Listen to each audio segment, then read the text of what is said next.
একদিনে 19,000 কোটি টাকা ইনকাম করতে হেল্প করেছে সামান্য এই পুতুল।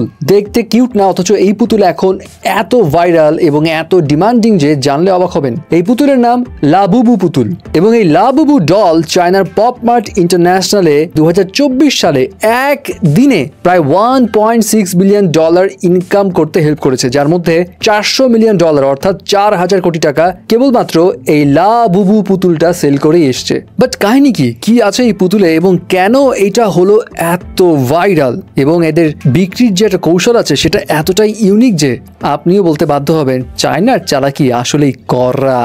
অ্যাকচুয়ালি একটা মিথোলজিক্যাল মানে রূপকথার গল্পের উপর বেস করে এই পুতুলটা বানানো হয়েছে এবং এপ্রিল 2024-এ এটা নোটিসে আসে কখন, যখন ব্ল্যাক পিঙ্কের লিসা এই পুতুলের কি চেইন ব্যাগে লাগিয়ে একটা স্টোরি দেয়, আর ব্যাস তার ম্যাসিভ ফ্যান ফলোয়ার্সদের মধ্যে এই পুতুলটা এতটাই অ্যাটেনশন গ্র্যাব করে যে মুহূর্তে এটা হয়ে যায় ভাইরাল।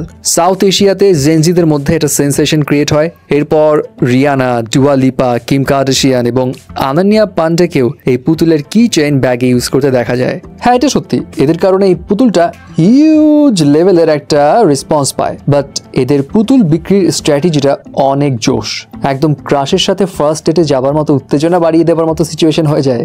কাহিনী হলো এই পুতুলের প্রাইস রেঞ্জ $25 থেকে শুরু করে $3,200 মানে প্রায় 3 লাখ টাকারও বেশি দামের হয়ে থাকে এবং এই দামি পুতুলগুলোর আসলে স্পেশাল এবং লিমিটেড এডিশনের হয়। এবং মজার বিষয় কি জানেন, আপনি পুতুল অর্ডার করার পর কোন ভ্যারিয়েশনেরটা পাবেন হাতে শিওর না, মানে এটা অনেকটা ব্লাইন্ড ডেটের মতো সিস্টেম ক্রিয়েট করে রাখে তারা। অর্থাৎ ধরেন আপনি $100 মূল্যের একটা পুতুল অর্ডার করলেন, ভাগ্য ভালো হইলে আপনি $3,200 মূল্যের লিমিটেড এডিশন পেতে পারেন, আবার $25 মূল্যেরও কম দামি পুতুল পেতে পারেন। অ্যান্ড অনেক বিজনেস অ্যানালিস্টদের মতে কাস্টমারদের ভিতরে এরকম একটা উত্তেজনা ক্রিয়েট করা এবং এই পুতুলটা গতানুগতিক প্লাস টয়ের মতো কিউট না হওয়ার কারণে এত অ্যাটেনশন পেয়েছে। যাই হোক, আবার এই পুতুলের কিন্তু রিসেল ভ্যালু অনেক, অর্থাৎ আপনি কেনার পরে যদি বিক্রি করেন অনলাইনে তাহলেও ভালো অ্যামাউন্টে সেল করতে পারবেন, কারণ ডিমান্ড ওই রকমই আছে।